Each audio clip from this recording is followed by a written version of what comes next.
après avoir dressé ces constats, il m'est apparu quand même pertinent de faire un petit peu de retour en arrière et de se poser la question et d'essayer de répondre à la question de que s'est-il passé?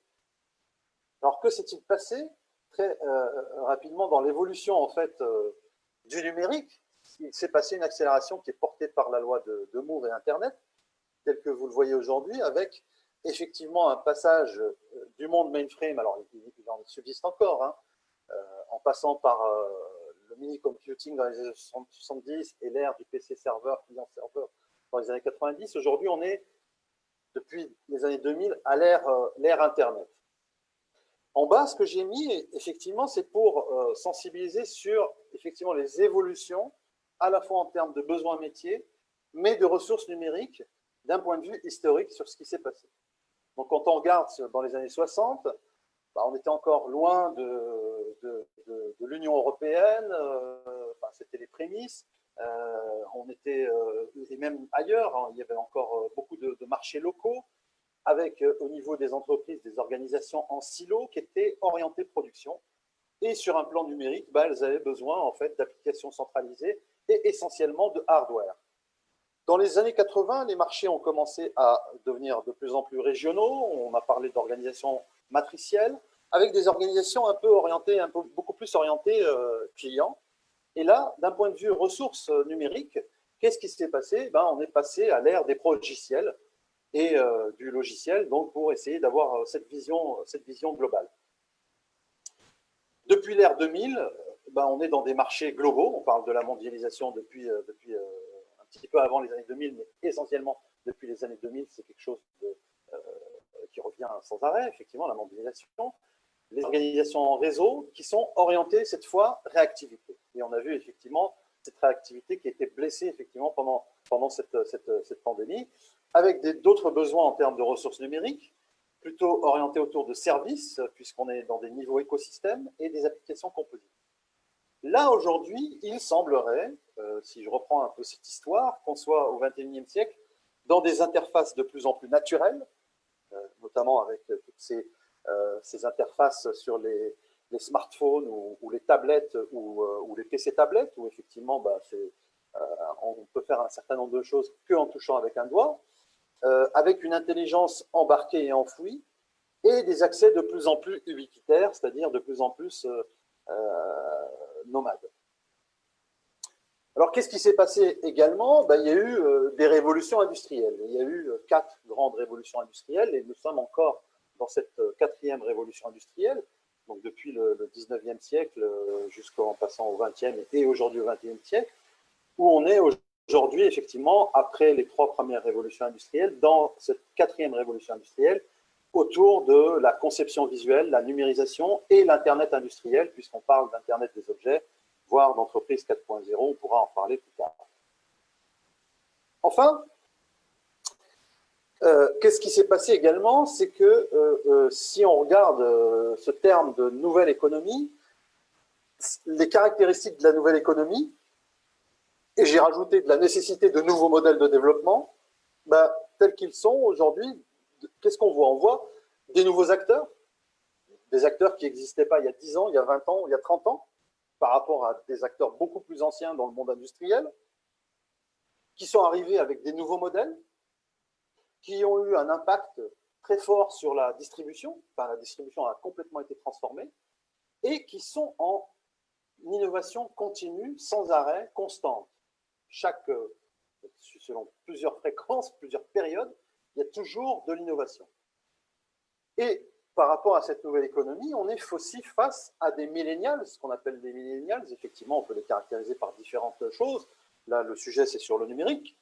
Ce sont des jeunes adultes aujourd'hui qui sont entrés dans le monde du travail et qui vont entrer de plus en plus, qui sont des usagers naturels, je dirais. Pas rare de voir un bébé de quelques mois commencer à regarder un écran de tablette et effectivement déjà être dans le bain de l'usage du numérique dès les très jeunes âges. Donc il y a ces caractéristiques aussi qui me semblaient importantes de mettre en relief ici. Alors par rapport à ça, juste synthétiquement, et on pourra y revenir après, bah, historiquement, qu'est-ce qu'on constate? C'est qu'on a fait On est passé d'un usage interne du numérique vers ce qu'on appelle l'entreprise digitale. Alors moi, digital, bon, c'est un terme un peu anglais, c'est plutôt entreprise numérique, mais bon, effectivement, pourquoi? Parce qu'on est passé d'une phase ou de plusieurs phases où le numérique ou l'informatique était plutôt utilisé pour améliorer les processus internes, mais aujourd'hui, plus que jamais, il permet effectivement, à travers des produits, des procédés qui intègrent des fonctions numériques, on parle d'intelligence artificielle, on parle de données, de valorisation des données, effectivement. Tout ça, ça permet de saisir des nouvelles opportunités face à cette nouvelle économie, entre guillemets, ou ce monde qui change. Alors, ça, j'y reviendrai plus tard. Alors, donc, pour axer, en fait, mon raisonnement et pour essayer de répondre à cette question ô combien complexe, les stratégies numériques sont-elles différentes en fonction des marchés existants? Oui et non. Moi, ce que j'essaie de garder, en fait, pour le public marocain ce soir, c'est essentiellement de dire, je vais garder deux piliers, en fait, que n'importe quelle organisation doit avoir à l'esprit, commerciale, hein, organisation commerciale, donc qui fait du business, on va dire, qui me semble être les deux piliers sur lesquels un focus doit être mis. Le premier, c'est l'usage du numérique et en fait les impacts de l'usage du numérique sur la différenciation grâce à l'expérience client.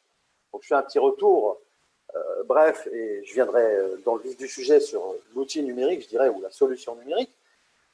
En commençant d'abord par expliquer, essayer de tenter de définir ce que c'est que l'expérience client. Bah oui, une entreprise, elle a un marché externe, donc des clients qui lui font gagner de l'argent, et puis elle a une organisation interne. Donc j'ai préféré effectivement garder ces deux axes. Donc l'expérience client, qu'est-ce que c'est? C'est l'impression qu'une entreprise ou que votre entreprise laisse à votre client à chaque étape de son parcours, avant, pendant et après la vente. Et ça définit en fait comment les clients perçoivent l'entreprise. Alors l'expérience client, je me suis moi-même mis en tant que client au centre et puis je me suis posé des questions en me disant oui, qu'est-ce qui fait, quels sont les différents types d'interactions que je peux avoir avec une entreprise qui vont faire que mon expérience, elle va être positive ou négative. Il y a plusieurs facteurs, j'ai essayé de garder les essentiels, on va dire.